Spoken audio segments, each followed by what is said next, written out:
خان صاحب نے جس طرح پیپلز پارٹی کو مخاطب کیا ہے اسی طرح آپ کو بھی مخاطب کیا ہے کہ یہ آپ لوگ اپنا لوٹا ہوا پیسہ باہر سے لے آئیں، میں مہنگائی آدھی کر دوں گا. اس کا مطلب حکومت کے پاس آنے والے دنوں میں بھی کہیں کوئی مہنگائی کا سولوشن ہمیں دکھائی دے نہیں رہا ہے. کیا آپشنز ہیں اب اپوزیشن کے پاس؟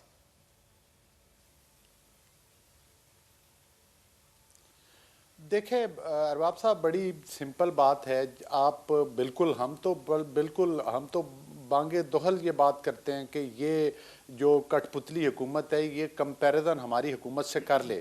ہمارے وقت میں ڈی اے پی کھاد ہوتی تھی، وہ 2400 روپے کی ایک بوری ملتی تھی، آج 8000 روپے کی بوری ہے. ہمارے وقت میں جو زرعی ٹیوبل کا پر یونٹ تھا وہ 5 روپے کا ملتا تھا، آج وہ 15 روپے کے قریب ہے، 12-14 روپے کے قریب ہے. ہمارے وقت میں چینی 40 سے 50 روپے تھی، آج 120 اور 30 روپے میں نے بتایا پرچون کا ریٹ ہے. اسی طرح آٹے اور گندم کی قیمت ڈبل ہو چکی ہے. یہ تو وہ چیزیں ہیں جو آپ کی ملک کی پیداوار ہے، یہ کیسے بڑھ گئی؟ پھر آپ نے غریب کے لیے بجلی کے ریٹ بڑھا دیے، آپ نے گیس کے ریٹ بڑھا دیے. ہم آپ کی بات کون سی بات مانے؟ آپ کہتے ہیں کہ ہم نے چوری کی تھی. اگر ہم چور تھے تو ہم نے یہ چیزیں کس جادو کے ذریعے کام کر دی تھی؟ آپ کے پاس تو جادو کی سہولت بھی ہے، پھر بھی آپ کام نہیں کر رہے. مقصد یہ ہے کہ صورتحال یہ ہے کہ آپ ادویات کے اوپر آپ کے بندے نے دن دہاڑے ڈاکہ مارا اور اس کے بینیفیشری آپ ہیں. آپ کی بہنوں کے اکاؤنٹ سے اربوں روپے نکل رہے ہیں اور اس کے بینیفیشری آپ ہیں. لیکن آپ نے اس 24 کروڑ عوام کا جینا محال کر دیا ہے. اور آپ کہتے تھے کہ اگر ملک میں مہنگائی بڑھے گی تو سمجھ لیں وزیر اعظم چور ہے. ہم آپ کی کون سی بات کو درست تسلیم کریں؟ ہم تو اس بات کو مانتے ہیں کہ واقعی وزیر اعظم اب چور ہے، ہم آپ کی بات کو تسلیم کرتے ہیں کیونکہ مہنگائی ہے. اور ہمارے ٹائم میں مہنگائی کم ہوئی تھی. ہمارے دور میں ارباب صاحب مہنگائی 4% پر آیا تھا فگر، آج 12 سے لے کر 14% تک ہے. اور جو فوڈ انفلیشن ہے وہ تقریباً 20 کے قریب چلی گئی ہے. انصاف کی تو یہ پہلی باری ہے. تو عمران مسعود صاحب، آپ تمام جماعتیں، ہم کاف نے لیگ، موٹر ایم کیو ویز ایم، بنائے، پیپلز پارٹی، نون لیگ، ہم نے یہ موٹر پہلے ویز کئی بار یہ بنائے. حکومت میں رہ چکی ہیں اور اس ملک کو چلا چکی ہیں. آپ لوگوں کے پاس تجربہ ہے. ظاہر پاکستان تحریک انصاف پہلی بار آئی ہے، لیکن آپ دونوں اتحادی جماعتیں تجربے کار اتحادی کے طور پر ان کے ساتھ یہ کہاں مس کر رہے ہیں؟ پالیسی کا ایشو ہے، حکومتی ریٹ کا ایشو ہے، مہنگائی کیوں کنٹرول میں نہیں آ پا رہی ہے اس حکومت کے؟ کہاں اس حکومت کی کمی ہے؟ دیکھیں، بات یہ ہے کہ پرائم منسٹر کی انٹینشن پہ جو ہے وہ شک نہیں کرنا چاہیے. اگر انہوں نے یہ سبسڈی دی ہے، علی گور صاحب میں آپ کی طرف آتا ہوں، ذرا واپس میں آ رہا ہوں ذرا. جی عمران صاحب آپ بات جاری رکھیے گا. جی، دوسری بات یہ ہے کہ یہ بات درست ہے کہ یہ فرسٹ ٹائم ان کے پاس یہاں پر یہ حکومت آئی ہے. کاش اچھا ہی ہوتا کہ پہلے دن جو ہے وہ چودھری پرویز بھائی کو چیف منسٹر لگا دیا جاتا اور پنجاب میں رٹ اور پنجاب میں گورننس ٹھیک ہو جاتی. اچھا، اب سندھ میں پیپلز پارٹی کا تو چیف عمران مسعود منسٹر پرویز الہی صاحب اگر پنجاب کے چیف منسٹر ہوتے تو کیا پنجاب میں مہنگائی کا اثر نہیں ہوتا؟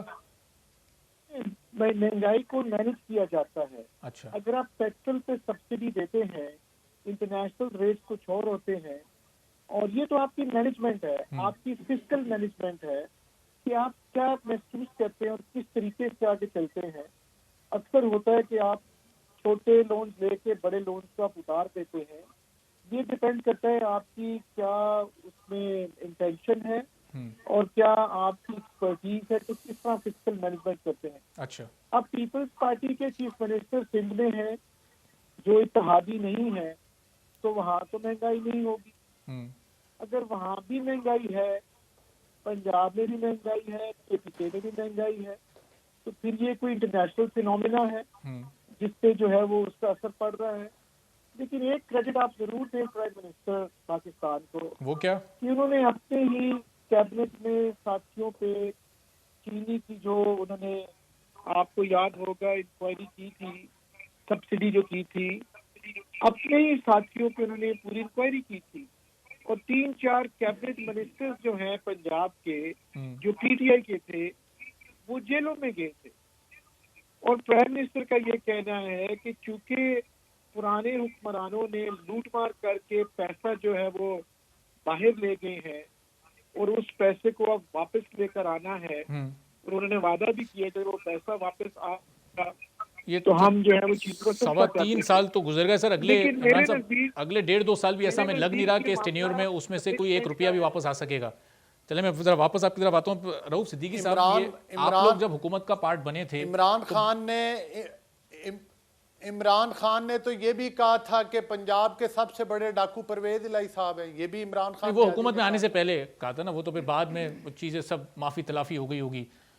تو رؤوف صدیقی صاحب کراچی کی آپ سب سے بڑی جماعت ہوا کرتے تھے, حکومت کا حصہ آپ لوگ اس لیے بنے کہ یہ حکومت پاکستان تحریک انصاف کی کراچی میں مینڈیٹ لے چکی ہے, کراچی کی بہتری کے لیے کام کرے گی, لیکن نہ وہ 162 ارب روپے کا اعلان کردہ پیکج کراچی کو ملا, اس کے بعد پھر 1100 ارب کا اعلان ہوا, نہ وہ ملا.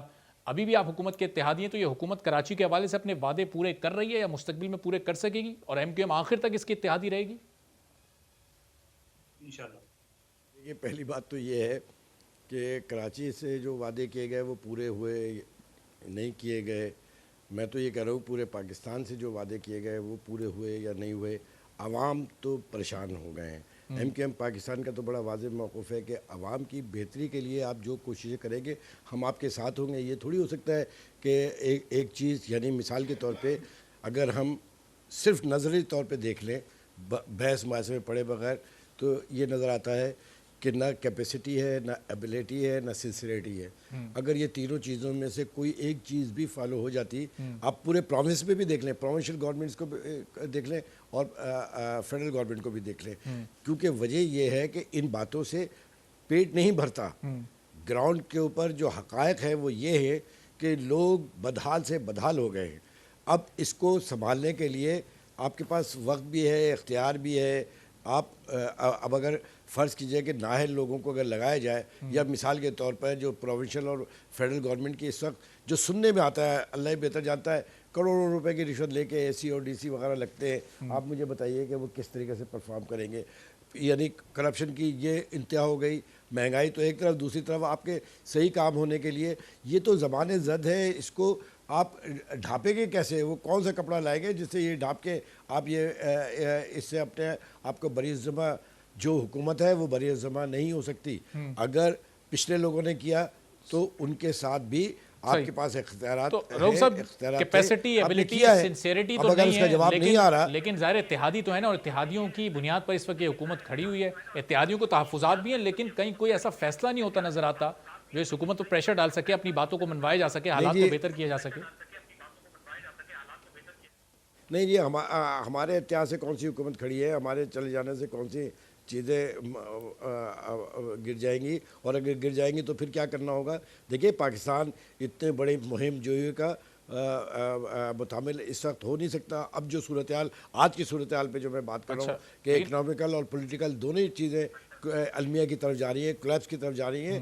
خدا کے واسطے اس بات کو سنجیدگی کے ساتھ سوچیں اور سب مل کے سوچیں. صحیح, لیکن رؤوف صاحب آپ یہ کہہ رہے ہیں کہ آپ کے حکومت سے علیحدہ ہو جانے سے کوئی فرق نہیں پڑے گا, لیکن اپوزیشن جماعتوں کو بہت امید ہے آپ سے اور کاف لیگ سے. قادر مندوخیل صاحب, اگر یہ ایم کیو ایم یا کاف لیگ میں سے کوئی ایک بھی آپ کی اس عدم اعتماد کی تحریک کا حصہ بن جاتا ہے, آپ کے معاملات طے ہو جاتے ہیں, تو کسی ایک جماعت کے ہٹنے سے کوئی فرق نہیں پڑنے والا کیا؟ دیکھیں آپ خامخواہ کی کوشش کرتے ہیں. مندوخیل صاحب سے پوچھ لیے گا. دیکھیں جی چلیں رؤوف صاحب کمپلیٹ کر لیں 2 جملوں, پھر مندوخیل صاحب میں آ رہا ہوں آپ کی طرف. جی, اپوزیشن کی دونوں بڑی سیاسی جماعتیں اپنے اپنے وقت میں حکومت میں تھیں اور ہم بھی اتحادی تھے. تو بات یہ تھے کہ اس وقت معاہدوں کا تو یہی صورتحال تھی جو آج ہے. ہمارے لیے کوئی اچنبے کی اور حیران کی بات نہیں ہے کہ موجودہ حکومت بھی ہمارے مطالبات کو ٹیکن فار گرانٹیڈ لے رہی ہے. سبسکرائب کریں اور بیل دبائیں تاکہ کوئی خبر رہ نہ جائے.